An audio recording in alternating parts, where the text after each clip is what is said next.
చుట్టూ కృష్ణానది, మధ్యలో గ్రామం. ఆ గ్రామం నుంచి బయటకు రావాలంటే ప్రాణాలు అరచేతిలో పెట్టుకుని పడవలో ప్రయాణం చేయాల్సిందే. నిత్యం విష పురుగులతో సావాసం చేస్తారు ఆ గ్రామస్తులు. అత్యవసర వైద్యం వారికి అందదు. అర్ధరాత్రి సమయంలో ఏదైనా ఎమర్జెన్సీ ఉంటే ఇక అంతే సంగతులు. ఆ గ్రామానికి విద్య, వైద్య సౌకర్యాలకు ఇబ్బందులే. చివరికి ఆ గ్రామానికి పిల్లనివ్వాలన్నా ఎవ్వరూ ముందుకు రారు. వారి కష్టాలు ఊహిస్తేనే భయమేస్తుంది కదా. ఇంతకు ఆ గ్రామం ఎక్కడో అడవిలో ఉందనుకుంటే పప్పులో కాలేసినట్లే. జాతీయ రహదారికి పక్కనే ఉన్న గుర్రంగడ్డ గ్రామస్తుల వేతలపై బిగ్ టీవీ గ్రౌండ్ రిపోర్ట్. ఏళ్లు గడిచినా ఆ గ్రామ కష్టాలు తీరడం లేదు. వరదలు వచ్చాయంటే చాలు ఆ గ్రామానికి బాహ్య ప్రపంచంతో సంబంధాలు తెగిపోతాయి. జోగులాంబ గద్వాల జిల్లా దివిగ్రామం గుర్రంగడ్డపై బిగ్ టీవీ గ్రౌండ్ రిపోర్ట్.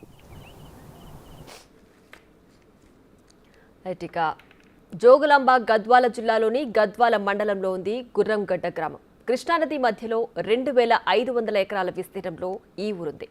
ఇక్కడ 200కు పైగా కుటుంబాలు నివాసం ఉంటున్నాయి. 44వ నంబర్ జాతీయ రహదారి నుంచి 5 కిలోమీటర్ల దూరంలో ఈ గ్రామస్తులు ఇతర ప్రాంతాలకు వెళ్లాలంటే నదిని దాటాల్సిందే. అయితే జూలైలో కృష్ణానదికి వరద ప్రారంభమవుతుంది. దీంతో Srisailam project back water Gurramgadda గ్రామం చుట్టూ నిలిచి ఉంటాయి. 8 నెలల పాటు గ్రామస్తులు ఎటూ వెళ్లలేని దుస్థితి.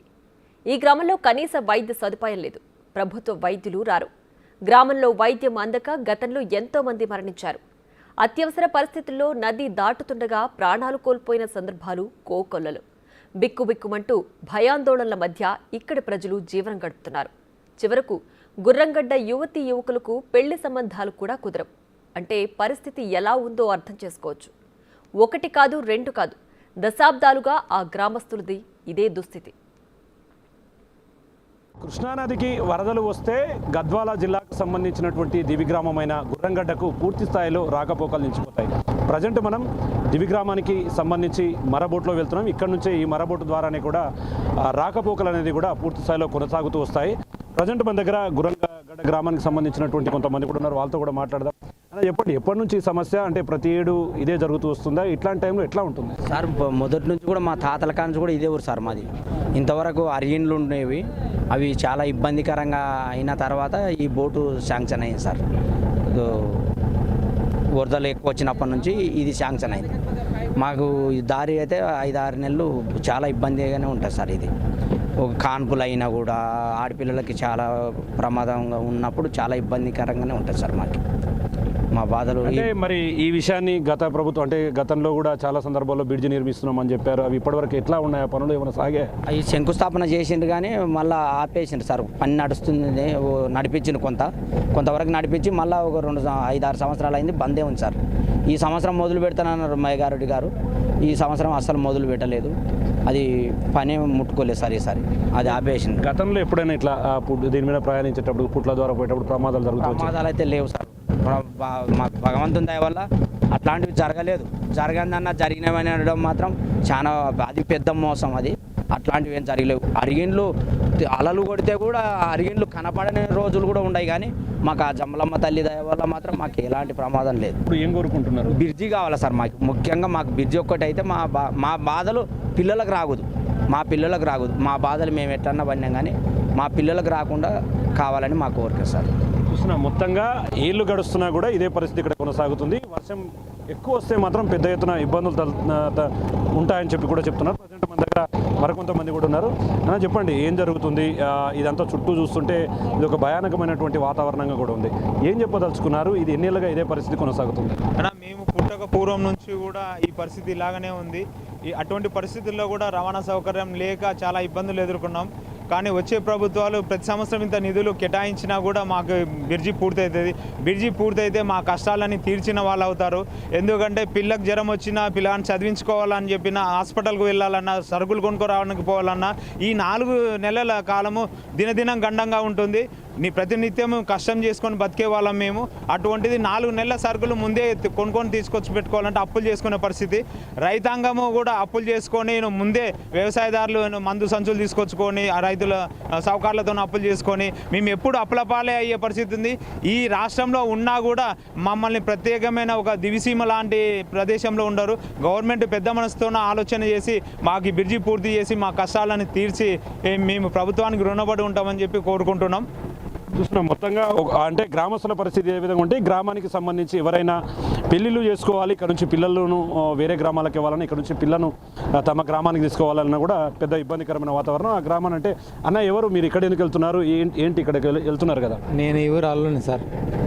నేను ఇక్కడ వ్యవసాయం చేస్తున్నాను. నేను ఇక్కడ పొలం కౌలు తీసుకుని తీసుకోవాలంటే మేము పెబ్బేర్ల రూమ్ పెట్టి చదువుకుంటాము. నేను రోజు పోయేస్తున్నా సార్.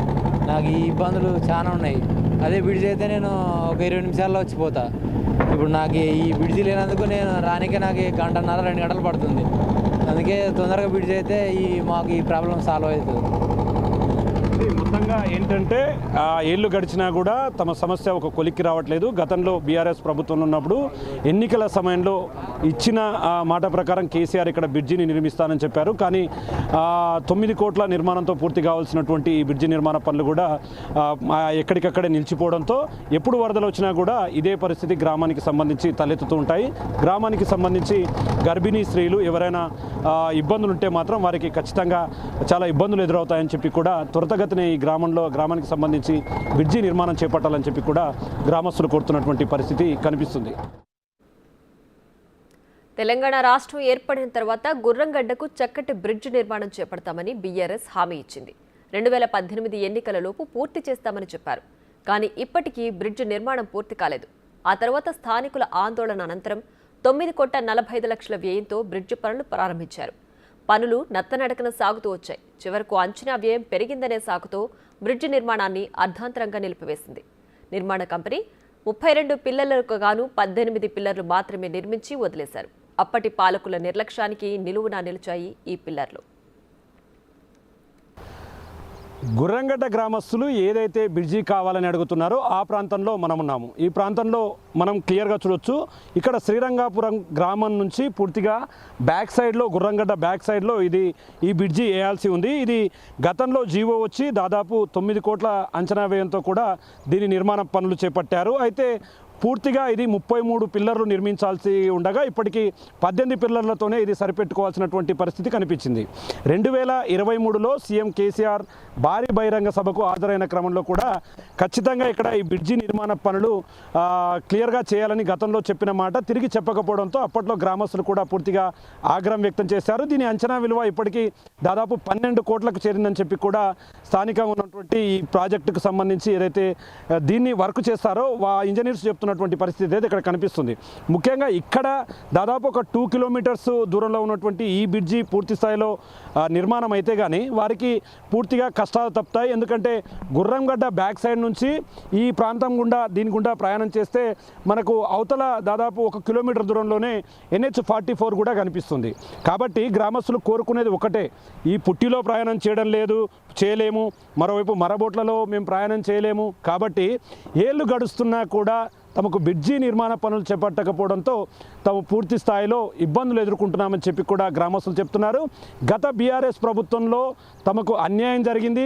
మరి ఇప్పుడు కాంగ్రెస్ గవర్నమెంట్ అధికారంలోకి వచ్చిన తర్వాత ఇప్పుడైనా తమకు న్యాయం చేసి బ్రిడ్జిని నిర్మిస్తే తమకు పూర్తి స్థాయిలో కష్టాలు తప్పుతాయని చెప్తున్నారు. ఎందుకంటే ఇది నిర్మిస్తేనే ఇక్కడ నుంచి అంటే చదువుకోవడానికి కావచ్చు, అదేవిధంగా వైద్యం కోసం కావచ్చు, వారి అవసరాల నిమిత్తం కావచ్చు, వాళ్ళంతా రాకపోకలకు ఇబ్బంది లేకుండా ఉంటుంది. లేకపోతే ఈ కృష్ణా వరద వచ్చిన సమయం మొత్తం కూడా వాళ్ళంతా గ్రామానికే పరిమితం అవుతారు. కాబట్టి త్వరితగతిన ఈ బ్రిడ్జి నిర్మాణాన్ని చేపట్టాలని చెప్పి కూడా పూర్తి స్థాయిలో ఇప్పుడు గ్రామంలో ఉన్న ప్రతి ఒక్క గ్రామస్తుడు చెప్తున్నటువంటి పరిస్థితి అయితే కనిపిస్తుంది. దేశమంతా అభివృద్ధి వైపు శరవేగంగా పరుగులు తీస్తుంటే ఈ గ్రామం మాత్రం ఇంకా వెనుకబడి ఉంది. ఈ గ్రామ ప్రజలకు ప్రయాణం అంటే కత్తి మీద సాము లాంటిదే. ఇక్కడ దాదాపు 1000 మంది ఓటర్లు ఉన్నారు. ఎన్నికల సమయంలో ఎంతో మంది ఇక్కడికి వచ్చి ఊకదంపుడు ఉపన్యాసాలు చేస్తారు. తాము అధికారంలోకి వస్తే ఖచ్చితంగా గుర్రంగడ్డ గ్రామానికి అన్ని సౌకర్యాలు కల్పిస్తామని హామీలిస్తారు. కానీ అవి నీటి మూటలుగానే మిగిలిపోయాయి. గతంలో కనీసం విద్యుత్ సౌకర్యం కూడా లేని పరిస్థితి ఉండేది. కానీ ప్రస్తుతం విద్యుత్ సౌకర్యం ఆ గ్రామంకు అందింది. ప్రధానమైన రవాణా సమస్యలు మాత్రం అలాగే ఉండిపోయింది. ఇప్పటికీ ఎన్ని ప్రభుత్వాలు మారినా, ఎంతో మంది పాలకులు మారినా గుర్రంగడ్డ ప్రజల తలరాత మాత్రం మారలేదు. మాకు రాకపోకలు చాలా ఇబ్బంది అయింది. బ్రిడ్జి 5 సంవత్సరాల నుంచి చేస్తున్నారు. అదే 32 పిల్లర్లు అయితే దాంట్లో వచ్చింది 18 పిల్లర్లు ఉన్నాయి. అవి కూడా సగమైనాయి. ఇక్కడ పోతేనేమో ఇక్కడ బోటు అది సగంలోనే ఆగింది. అది బోటు కూడా ఇవాళ వస్తుంది రేపు వస్తుంది, అది కూడా వస్తలేదు. ఇప్పుడు బియ్యం బస్తాలు తెచ్చుకోవాలన్నా, యూరియా సంచులు తెచ్చుకోవాలన్నా వ్యవసాయం చేసే మా ఊర్లో ఒకటే ఉంది. వ్యవసాయం బయటకు పోవడానికి రాదు, బయటకు రానికి ఇక్కడ రానికి రాదు. వ్యవసాయం తెచ్చుకున్న బియ్యం బస్తాలు తెచ్చుకోవాలన్నా, మందు సంచులు తెచ్చుకోవాలన్నా రాకముందే తెచ్చుకోవాలి. మేము అవి తెచ్చుకొని ఇంట్లో పెట్టుకున్నాలా. ఒక ప్రాంతం అభివృద్ధి చెందాలంటే ఆ ప్రాంతానికి చక్కటి రవాణా సౌకర్యం అవసరం. కానీ గుర్రంగడ్డ గ్రామానికి రవాణా సౌకర్యం లేకపోవడం వల్ల ఆ గ్రామస్తులు అన్ని విధాలుగా నష్టపోయారు. విద్యకు దూరమయ్యారు. వైద్యం దొరక్క అనేక మంది ప్రాణాలు కోల్పోయారు. మిగతా గ్రామాల మాదిరిగా సౌకర్యాలు పొందలేకపోయారు. నదీ మధ్యలో దుర్భరమైన జీవితాన్ని గడుపుతూ వస్తున్నారు గుర్రంగడ్డ గ్రామస్తులు. మాకు ఎలాంటి వసతులు లేవు. పట్లేదో తెచ్చుకోవాలన్నా పెబ్బేరు పోవాలా, పెట్రోల్ తెచ్చుకోవాలన్నా పెబ్బేరు పోవాలా, మందు సంచులు తెచ్చుకోవాలన్నా, నీళ్ళ మందు ఫెస్ట్ ఎయిడ్ తెచ్చుకోవాలన్నా గద్వాల పోవాలా. ఎటు అయినా బోటు ఉంది. ఆ బోట్ ఎప్పుడు పోతో తెలియదు. మెత్తగా అయింది బోట్ అది. తర్వాత ఇంతసేపు మేము బ్రిడ్జి కొరకే ఆలోచిస్తున్నాం. బ్రిడ్జి చేస్తాను ఇప్పటికీ 4 ఏళ్ళు 5 ఏళ్ళు అయిపోయింది. ఇంతవరకు ఏం లేదు. ఒక పిల్లర్ గుంతలు కూడా సరిగ్గా కంప్లీట్ అయ్యలేవు. అది రేవంత్ రెడ్డి కోరేది ఒకటే మాకు ఎంతసేపు బ్రిడ్జి ఒకటే.